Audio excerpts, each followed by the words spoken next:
Hi, I'm Mark. And I'm Carissa. And we're set on Sainthood. Sainthood. Thanks for joining us again today. We're going to Ortona, Italy to see St. Thomas the Apostle. Ortona is a hill town on the east coast of Italy.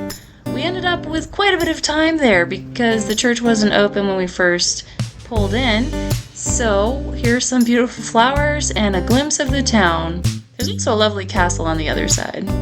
The church was reconstructed after World War II when it was hit by bombs from multiple air raids from the Allies. Remember, Italy was fighting with Germany during World War II.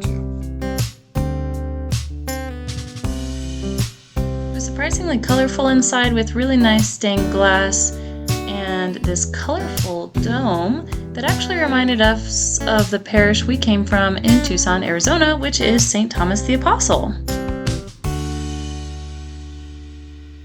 We have an illustration of Thomas sticking his fingers into the side of Christ, seeing that his wounds are the wounds of Christ on the cross.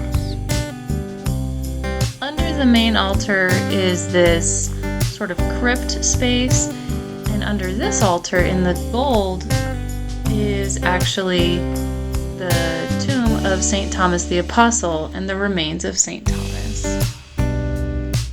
Now, everyone that we've talked to prior to this said, hey, isn't he in India? And the answer is he was. Actually, this is the top of his sarcophagus from his tomb in India. However, his relics were transferred to Italy.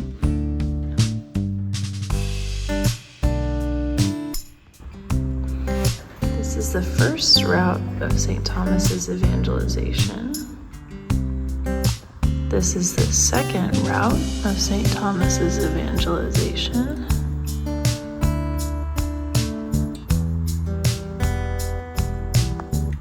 And this is the journey of St. Thomas's relics. If you're wondering why they're in Italy and not India. Here we have the actual contents of his current tomb sarcophagus, and they have laid out his bones in order to see what parts of them are actually there. I think St. Thomas can kind of have a bad rep for being doubting Thomas, but I mean, it's kind of understandable. He wasn't there when Jesus first appeared to the other apostles, and after having experienced the death of the person you'd so hoped to be the Messiah, you would probably ask a follow-up question too.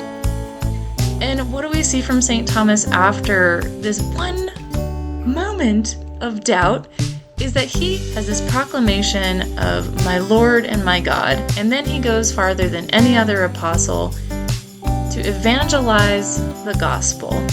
So we remember Thomas for his doubt, but actually he is remembered for his faith. Thanks for joining us today, and we hope that you enjoy your next adventure. I'm so used to it being okay.